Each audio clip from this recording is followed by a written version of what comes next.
awalan, hikma ya kwanza,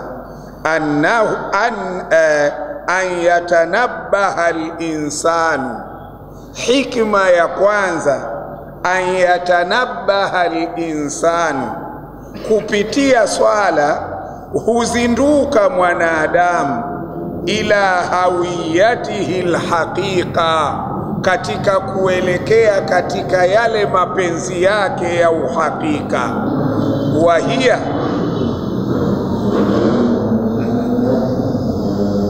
Wahia, na hayo mapenzi ya uhakika, annahu abdun, anatambua kwamba yeye mwanadamu abdun, ni mtumwa, mamlukun, aliyemilikiwa lillahi azza wa jalla. Hii hikma ya kwanza ikufahamishe wewe kwa kuamrishwa kuswali ujitambue kwamba wewe ni abdun, ni mtumwa, tena sio mtumwa uliokuwa huru, mamlukun, wewe unamilikiwa na Mwenyezi Mungu Subhanahu wa Ta'ala. Kwa hivyo swala imeletwa ikukumbushe katika hizi swala tano, kila wakati utakapofika wakati wa swala fulani, ile swala ikikumbushe baba hauko huru. Shafahamu, anakuita bwana wako. Hiyo hikma ya kwanza, kwamba swala ikukumbushe kila wakati wa swala unapokuja kwamba wewe ni abdun mamlukun lillahi azza wa jalla. Hiyo ni moja katika hikima zake. Thumma, ndiyo an yadhilla, uyo mja huyo aendelee mutadhakiran laha, kuwa mwenye kuikumbuka swala, bihaithu kullama anisatuhu mashaghilu dunia, kwa namna ambayo kila anaposahaulishwa huyo mtumwa mashaghilu dunia, na mishughuliko ya dunia, wa alaqatuhu, na mafungamano yale ya dunia, bil akharina, yanayokufungamanisha na watu wengine, dunia ikawa imekuzoza, hadhihi alhaqiqa, yakakusahaulisha na uhakika huu, jaati salatu, hapo ndio unakuja wakati wa swala, fadhakaratuhu, ukamkumbusha huyo mja, min jadidin, kwa mara nyingine mpya, biannahu abdun mamlukun lillahi azza wa jalla. Si unakwenda mkutanoni, si una harusi ya mwanao, hii si mambo ya kidunia. Dunia si imekuchukua, si una biashara zako. Inaweza ukawa umesahau pakisemwa Allahu akbar, Allahu akbar, swala inakuja kukukumbusha pamoja na haya unayoyafanya, lakini wewe abdun mamlukun lillahi azza wa jalla, wewe ni mtumwa mmilikiwa tena wa Mwenyezi Mungu, anakuita wende ukamtumikie hivi sasa. Sijui hapo tumeelewa au nirudi tena? Awalan, hikma ya kwanza, an yatanabbaha al-insanu, hikma ya kwanza ni kupata kuzinduka mwanadamu. Anazinduka katika lipi? Ila hawiyatihi alhaqiqa, kuelekea katika yale mapenzi yake ya uhakika. Mapenzi ya uhakika ni yepi? Wahia, nayo annahu abdun mamlukun lillahi azza wa jalla.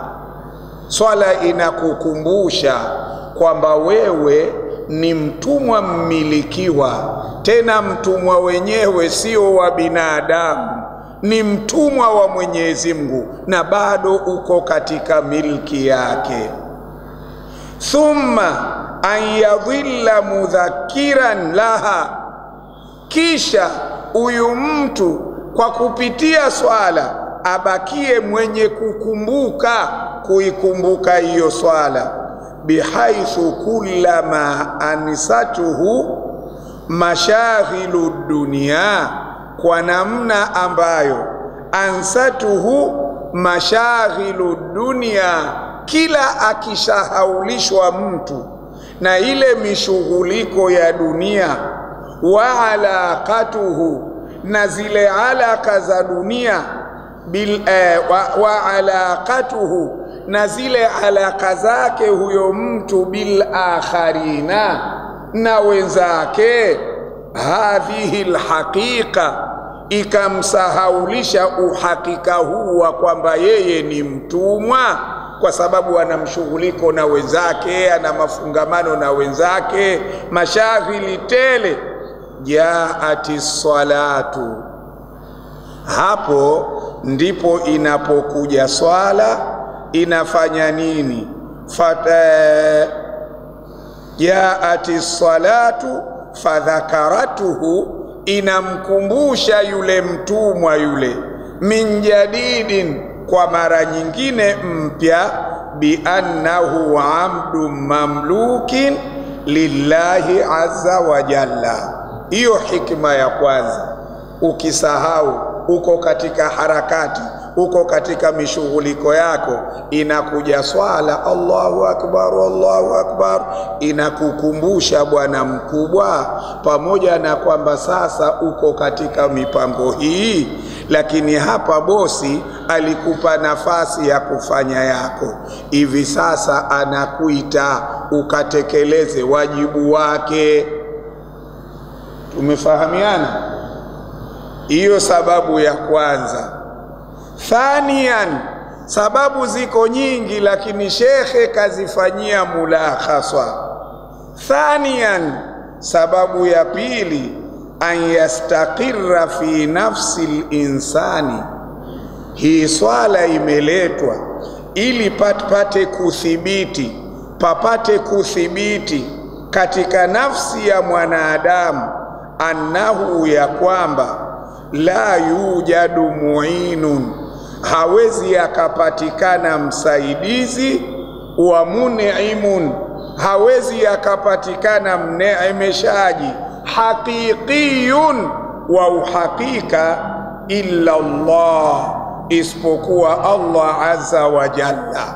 Swala imeletwa kukukumbusha kwamba usiwe ukafikiria labda biashara zako, labda mambo yako, mwenye uhakika wa kukusaidia na kukushika mkono huwa Allahu tabaraka wa taala, ni Mwenyezi Mungu peke yake subhana. Ndiyo kila time, ihdina sira, iyyaka na'budu wa iyyaka nasta'in.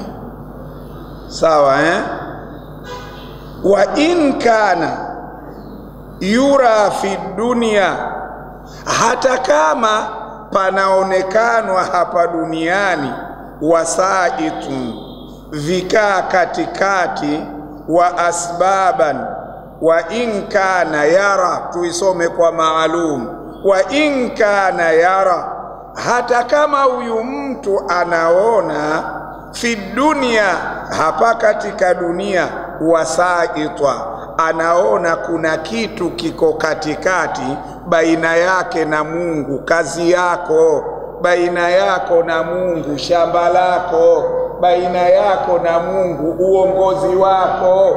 Shafahamu hapa katikati unaona pana kitu hicho. Wa in kana yara, hata kama anaona fi dunia, hapa duniani, wasaitwa, mkaa katikati, wa asbaban kathira, na anaona sababu nyingi, yabdu, ikawa inadhihiri, fi dhahiri, kwa uwazi wake, hizo sababu na wasaitu anaona annaha hiya allati tu'inu wa tun'imu, hata kama yeye mwenyewe anaona kwamba mambo yake yanafanikiwa kwa sababu yeye yuko katika ofisi inayolipa bora. Shafahamu hata kama mwenyewe anaona hivyo, watuniimu, na anahisi kwamba maisha anayoneemeka ni kwa sababu ya ile kazi yake, ambayo kazi ndiyo iko katikati baina yake na Allah. Tumefahamiana walakinil haqiqa, lakini uhakika anna Allah ni Mwenyezi Mungu subhana, sakharaha, hizo wasaitu zote hizo amedhalilisha Mwenyezi Mungu jamia lilinsani, vimtumikie Mwenyezi Mungu tabaraka wa taala. Shafahamu? Subhanallah, elewa maneno makubwa hayo. Lakini Mwenyezi Mungu tabaraka wa taala, iyo kazi yako, iyo nafasi yako, chochote unachoona ndio kinatengeneza maisha yako, elewa jaalaha Allah, amekifanya Mwenyezi Mungu subhanahu wa ta'ala. Amekifanya nini? Kukidhalilisha kikutumikie wewe mwanadamu. Sawa?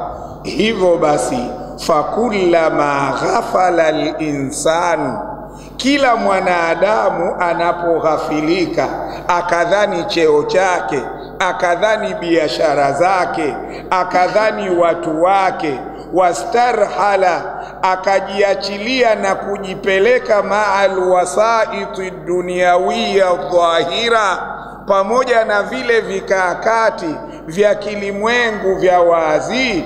Jaati salatu, Allahu akbar, inakuja swala, inafanya nini? Tudhakiruhu, inakuja kumkumbusha bi anna almusabbiba, kwamba huyo msababishaji wa wewe kuwepo hapo kazini, huyo msababishaji wewe ukalima ukavuna, huyo msababishaji wa kuwa wewe uko katika nafasi fulani, inakuja swala kukukumbusha huwa Allah, si mwingine ni Allah. Fahuwa wahdahu, yeye Allah peke yake. Almuin, yeye ndiyo mwenye kusaidia, yeye peke yake. Almun'im, yeye ndiyo mwenye kuneemesha, yeye peke yake. Allahu, ndiyo mwenye kuleta madhara, yeye peke yake. Annafi'u, yeye ndiyo mwenye kuleta manufaa, yeye peke yake. Almuhyi, ndiyo anayeleta uhai. Walmumitu, na yeye ndiyo anayefisha. Utakumbushwa haya na ibada ya swala. Kaileta Mungu ikukumbushe haya kama huyajui. Umefahamu?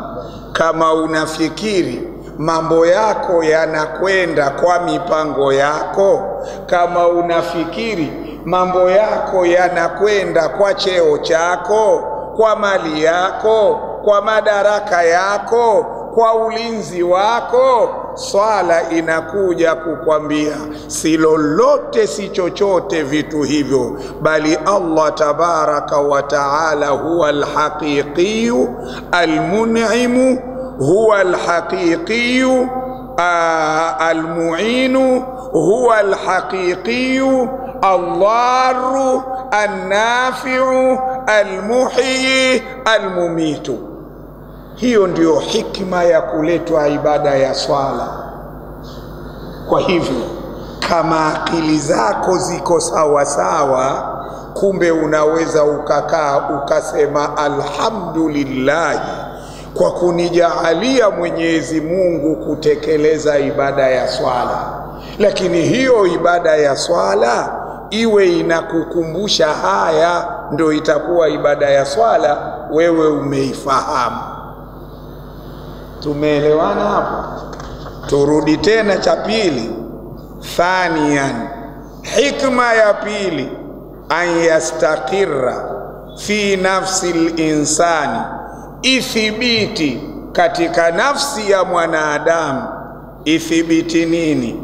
Annahu, ya kwamba la yujadu mu'inun, hawezi kupatikana msaidizi, wa mun'imun, hawezi kupatikana mneemeshaji, haqiqiyun, wa uhakika, illa Allah azza wa jalla. Wa in kana yara, ijapokuwa mwanadamu anaona, fi dunia, hapa duniani, wasaita, anaona kuna vitu viko kati na kati, vinaunganisha maisha yake, wa asbaban kathira, anaona ziko sababu nyingi zinazoleta mafanikio katika maisha yake.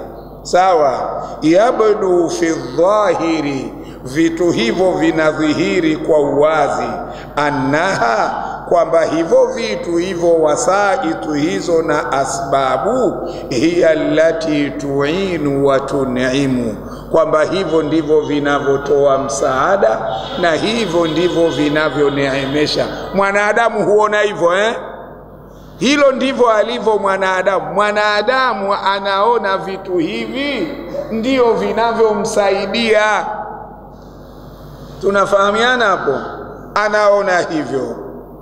Tayib, walakinil haqiqa, lakini uhakika wa mambo, anna Allah, ni Mwenyezi Mungu, sakharaha jamia, vyote hivyo amevidhalilisha Mwenyezi Mungu subhana lilinsani, kuvidhalilisha vimtumikie mwanadamu. Ukirudi katika Al-Baqara anasema subhana huwa alladhi khalaqa lakum ma fil ardi jamia, Mungu ni yule ambaye aliyewaumbia wanadamu vyote vilivyomo katika ardhi, ameviumba kwa maslahi yenu.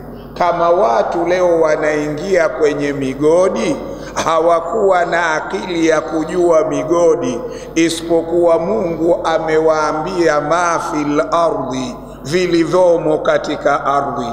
Kama leo watu wanatoa petroli katika bahari, wanatoa gesi, leo wanatoa wanavyotoa, elewa hivyo vyote amevidhalilisha Mwenyezi Mungu vimtumikie mwanadamu. Kwa hivyo mwanadamu kiuhakika hakuna kitu cha kumneemesha, hakuna kitu cha kumsaidia, hakuna kitu cha kumdhuru, hakuna kitu cha kumnufaisha isipokuwa Allah tabaraka wa taala. Tumefahamiana hapo, Tayib. Sasa ikiwa mwanadamu anahisi kwamba busara zake na hikma zake ndio zinazomsaidia, Allah anatuambia sio hivyo. Fakullama ghafala al-insanu, kila mwanadamu anapoghafilika akadhania mipango yake ndio inanyosha mambo, wastarsala, akaenda sambamba au akajipeleka, ma'al wasaiti dunyawiya dhahira, pamoja na vile viunganishi au vikaakati vya kidunia vya dhahir, ikiwa ameelekea huko, jaati salatu, inakuja swala Waislamu, tudhakiruhu, inamkumbusha mwanadamu, bi anna almusabbiba, mambo yako yote kama yamefanikiwa, aliyesababisha kufanikiwa kwake huwa Allah, kinachokuja kukukumbusha hivyo ni swala. Kwa hivyo mtu asiyeswali hawezi kuwa na habari hizi, na ndiyo maana mara utamuona kwa mpiga bao, mara kabandika lihirizi, kwa sababu anaona mipango yake ndiyo inayomfikisha katika maendeleo yake. Umefahamu maalim? Tuko pamoja? Naomba tuhudhurie, shekhe katupa ilmu kubwa hapo. Kila mmoja wetu ajue kwa nini Mungu katuamrisha kuswali, hikma yake nini? Tayib, anaendelea kusema huwa Allahu fahuwa wahdahu almu'inu fahuwa wahdahu almun'imu fahuwa wahdahu aldaru fahuwa wahdahu alnafi'u fahuwa wahdahu almuhyi walmumit. Ni yeye peke yake Allah tabaraka wa taala.